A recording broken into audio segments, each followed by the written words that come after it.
sa pagitan ng mga ahensya. Meron po ba tayong teknolohiyal na infrastruktura para sa harmonized, integrated at interconnected na sistema ng gobyerno?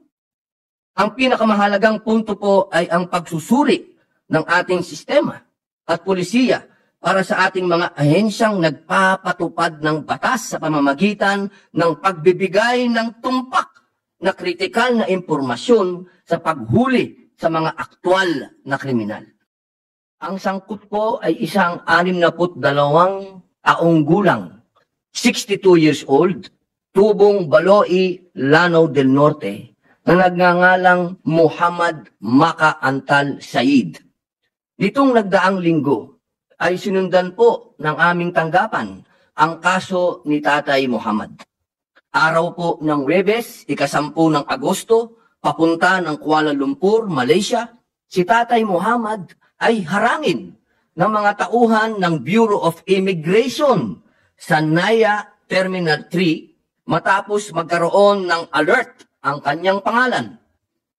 Agad pong inaresto si Tatay Muhammad at ikinulong sa Building 14 ng New Bilibid Prison sa Muntinlupa, isang temporary detention facility ng National Bureau of Investigation.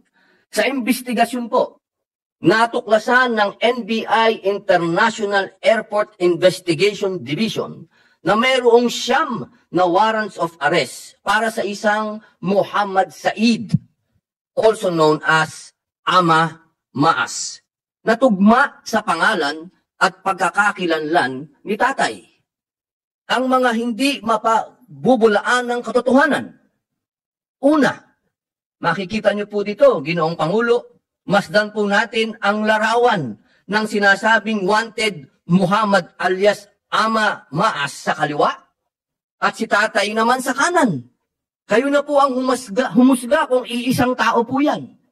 Tingnan niyo naman po, ay kalayo-layo po talaga. Pangalawa, taong 2018, nang mapagkamalan rin bilang wanted si Tatay, pagbaba ng airport galing sa kanyang biyahe sa ibang bansa dahil sa kanyang pangalan. Hinuli at pinusasan din. Ngunit dahil walang mabigat na dokumento at patunay ay nirelease din kagad ng NBI.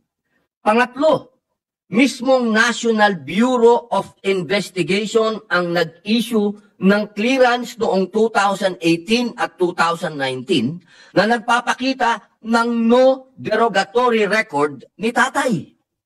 Pang-apat, ayon po sa pamilya Said, simula 2001 hanggang Oktubre 2011 ay nasa Saudi Arabia si Tatay.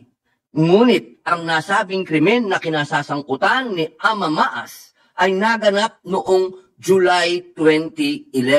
At ito po, Ginoong Pangulo, ang matinding pasabog. Panglima, taong 2016 pa lamang ay lumabas na ang mga balitang napatay na sa engkwentro si Ama Maas. Ito po ay engkwentro pagitan ng puwersang militar ng gobyerno. Operasyon nila sa Sulu. Ginoong Tagapangulo, paanong mapipiit sa bilangguan ang isang individual na may NBI clearance na no derogatory record? Malayang nakalabas-pasok sa bansa ng ilang ulit, wala sa Pilipinas sa panahong sinasabing nangyari ang mga krimen, at higit sa lahat, malayong hindi tumutugma ang itsura ng akusado na ayon po sa mga balita ay 7 taon nang naulat na patay. Dahil lamang po, kapangalan niya yung Muhammad Said. Ginoong Tagapangulo, nais ko pong bigyan diin na marami pa ring butas ang ating pulisiya sa information sharing sa pagitan ng mga ahensya. Meron po ba tayong teknolohiyal na infrastruktura para sa harmonized, integrated at interconnected na sistema ng gobyerno? Ang pinakamahalagang punto po ay ang pagsusuri ng ating sistema at pulisiya para sa ating mga ahensyang nagpapatupad ng batas sa pamamagitan ng pagbibigay ng tumpak na kritikal na impormasyon sa paghuli sa mga aktwal na kriminal. Ang kaso po ng mistaken identity ay hindi makatwiran, hindi makatarungan, at hindi makatao. Hindi na po ito katanggap-tanggap, lalo na sa panahon na bumubuhos ang technology at innovation. Kung nais natin ibalik ang buong tiwala ng publiko at patatagin ang pundasyon ng isang makatarungang lipunan, wala na pong Pilipino ang matutulad sa kapalaran na sinapit ni Tatay Muhammad. Ginoong Pangulo, nakalulungkot po itong isipin sapagkat ito po'y may halo na namang diskriminasyon na inyo pong ipinaglaban sa panahon ng inyong pinalakas ang Bangsamoro Autonomous Region of Muslim Mindanao. Ito na naman po ay isa na namang lamat. Isa na naman po itong pag-uusapan ng mga kapatid sapagkat tayo po ay pinamumugaran na naman ng mga, maswerte na lang po si tatay at hindi siya binahayan ng bala. Nakatulad po sa nangyari doon sa isang bata sa Nabotas. Ito po, mahal na Ginoong Pangulo, ay inilalapit ko po sa ating lupon upang mabigyan po ng hustisya ang matandang Muslim na ito, na Tagalanaw, na sa mga oras na ito, Ginoong Pangulo, ay naghihimas ng rehas. Na wala, nakakulong pa rin po siya. Inilapit po namin to sa korte. Ang sabi ng korte, kailangan pang dumaan sa proseso. Hindi ko na po maintindihan. Ano pang proseso ang kailangan? Is patay na pong matagal yung suspect na sinasabi nila. Kaya po, Ginoong Pangulo, nasa inyo pong mga kamay, bilang kayo po ang ama ng Bangsamoro, hinihingi po namin ang hustisya para kay Tatay Muhammad. Maraming salamat po. Maraming salamat sa ating kapatid na si Senator Robin Hood Padilla. At ang simpatiya ko po ay nasa inyo at sa pamilya ni Tatay. At hindi lamang dahil siya ay Muslim na tinutulungan natin siya dito, dahil siya isang citizen ng ating republika, meron po tayo mga panukala, may mga batas na nabibigay po ng kanyang karapatan. Kung mistaken identity yun, dapat hindi siya na ilagay sa kulungan.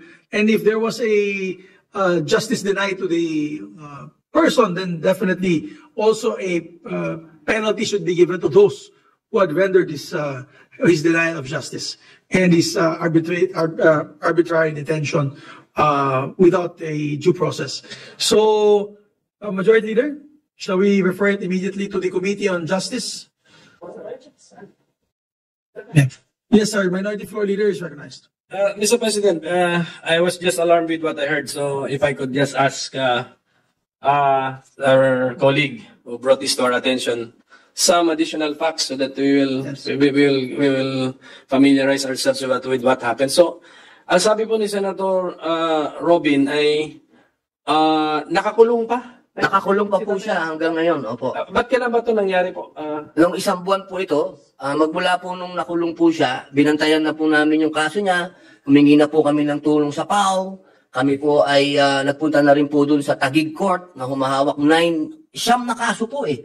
Ito lamang pong huli na hindi na po ako makatulog talaga dahil nakuha po namin yung report na matagal na po palang patay yung original na suspect. Paano nakulong pa ito? Patay na pala yung suspect. So more than a month na po at andun po siya sa Bilibid po. So sa holding yung temporary detention Opo, sa center Building 14. na pinapatakbo ng NBI. Opo, pero nasa loob po ng Bureau of Correction to, yung Building 14. Opo, sa loob ng NBP, opo. Tapos ang nangyari po rito, siya po ipalabas ng bansa and then Hinarang po ng immigration na may lumabas siguro ng information sa kanilang computer, ano? Tapos sino po ang aktual na nag-aresto kay Tatay Muhammad po? NBI po. NBI po sa airport natin. Yung kanila pong parang Interpol. Opo, so meron tapos may ang ginagamit nilang dahilan is na may mga standing warrant of arrest opo. Na lampas sa isa ang bilang. Opo, siyam daw po. Siyam na kaso. Okay, pero ang pagkakalam ko kasi, Mr. President, a warrant of arrest would be more than just a first name and more than just a surname. Meron siguro distinguishing middle name or some other initial po dyan. And, or an alias sometimes, ganon. So, I hope that our law enforcers took this into account when they were convincing themselves that they were arresting the the correct person which is the subject of the warrant of arrest. Nangyayari sa ibang bansa yan. Nakikita naman natin sa na may mistaken identity. Pero hindi po tatagal ng 30 days na nakakulong. I mean, Opo, ito napakatagal na po. kaya po ako medyo na-alarma. Kaya nga, nung sinabi po ni kapatid na Robin na hanggang ngayon, sabi mo, ano yung distinction? Ano yung... Naghihimas po ng Naghihimas rehas. pa ng rehas. Opo. I mean, siguro, when we set this, ang problema, when we have to set this for hearing, kakain pa ng panahon yun, dapat siguro makita po natin, Mr. President, ano ba yung na-report sa monitor ng ating immigration at gaano ba kalapit yung description o pangalan doon sa monitor na lumabas sa pasaporte po ng ating ni Tatay Mohammed po. Kasi siguro may mga date, sometimes may date of birth pa siguro dyan, Mr. President. Kung yung si Maas. Maas po, opo. Sa tingin ko, mga ilang taon po yun, mga 30, 40? Mga ganun po, Si opo. Tatay Mohammed po, ilang taon na? 62 na po. O yun po, medyo,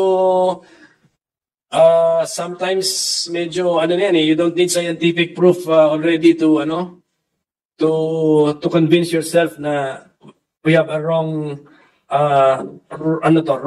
wrong person. So anyway, Mr. President, tignan po natin kung anong magawa natin dito in the meantime, and then I think this will be referred to the proper committee at talagang ma-examine na natin ano nga naman yung how they share information, what information they share, and how lacking is the information that they share. Yes. Yun po yung importante malaman po natin. At in the meantime, siguro, I'm sure nakatutok naman si kapatid na Robin dito sa kaso with all his lawyers po. Nakikita ko naman sila Panyero dun sa likod. Tulungan na lang po natin si Tatay Mohammed if it's really a clear case of mistaken identity, Mr. President. Yes, thank you. Maraming salamat. And I believe also we should modernize also, maybe during the discussions in the hearings, we should also modernize the Bureau of Immigrations and look at the procedures that they have done. We've already criticized them on the IACAT issue, and maybe we should already start going into a more modernized system like biometrics. Kasi sa US, sa ibang bansa na, sa Europe, when you go, they just take a video of you on your face, and they'll know already if there's a hit and a red flag. So it's no longer just the same name. Hindi na yung kapangalan. It is now a hit on the biometrics when they see a facial recognition and there's a red flag. That is a more clear definition. Dito klaro-klaro, hindi magkapareho yung mukha. Kapangalan lang. So first we'll have Senator, our Deputy Minority Leader, and then after which we'll have also Senator Tolentino. Salamat kaayo, Mr. President. Maikling manifestasyon lamang ng pagpapahayag ng appreciation sa good gentleman na naghain ng kanilang privilege speech. Sukran kay Senator Robin Hood Padilla dun sa pagbanggit nung maling paggamit nung dahilan o pagdadahilan ng mistaken identity sa kaso pong ito ni Tatay Mohammed. At sukran sa pagbanggit din sa kaso nung pagpatay doon sa isang kabataan sa Navotas, si Jemboy Baltasar. Siguro po talaga, Mr. President, good gentleman, matagal na po yung panahon na dapat tigilin na yung masyadong madaling paggamit ng dahilan o pagdadahilan ng mistaken identity. Lalo na kung kasama pa ng factor ng sinasabi nilang diskriminasyon, tulad dito sa kaso ni Tatay Mohammed, na nagbunga na nasakpo tayong lahat, isang buwan na pala po silang biktima ng di umanong mistaken identity sa loob ng bilangguan. At gayon din po sa kaso ni Jemboy Baltasar, dahil sa pagdadahilan ng mistaken identity, ay nagamitan pa ng excessive force, pinaulanan ng bala hanggang mamatay, nalunod at namatay. Kaya sinusubaybayan din po natin, bukod sa dapat na pagbigay ng hustisya kay Tatay Mohammed, yung pagbibigay din ng hustisya sa naulilang pamilya ni Jemboy Baltasar. Dahil sila po ay itinaas yung napakababang unang inihain na kaso na, ano nga yung kasong inihain lamang? Parang pagkakamali lang. Reckless imprudence lamang na itinaas ng kanyang pamilya sa murder. Ano po, opo. So, ito po sanang mga mapapait na karanasan ni na Tatay Muhammad, ng pamilya ni Jemboy Baltasar, ngayon pati pamilya ni James Ompad. Opo, ng pamilyang Ompad. Subject din po, good gentleman, ng isa pang resolusyong inihain ko tungkol sa pagpatay nitong nakaraang mga buwan sa ating mga kabataan sa kamay pa ng Philippine National Police. Matagal na po sigurong panahon ang ating mga regulatory agencies tulad ng Bureau of Immigration at law enforcement agencies tulad ng Philippine National Police ay makapag-review at wasto sa mga polisiyang kanilang ipinatutupad at paraan na kanilang ipinatutupad para hindi po nagbubunga ng pang-aabuso sa mga karapatan na ating mga mamamayan gamit ang pagdadahilang mistaken identity. So yun lamang po, Mr. President. Salamat kaayo at muli, syukran sa good gentleman. Salamat. Our distinguished colleague from Cavite is also raising his hand. Please proceed, Senator Tolentino. Once again, Mr. President, I associate myself with the privileged speech of our colleague here, Senator Padilla. And while we commiserate with the plight of Tatay Muhammad, I just found out, Mr. President, just for the record, this afternoon I had a budget briefing involving the Commission on Filipinos Overseas. And I found out, Mr. President, that the IACAT is not totally the handle of the Bureau of Immigration, but the Commission on Filipinos Overseas have a vital role to play.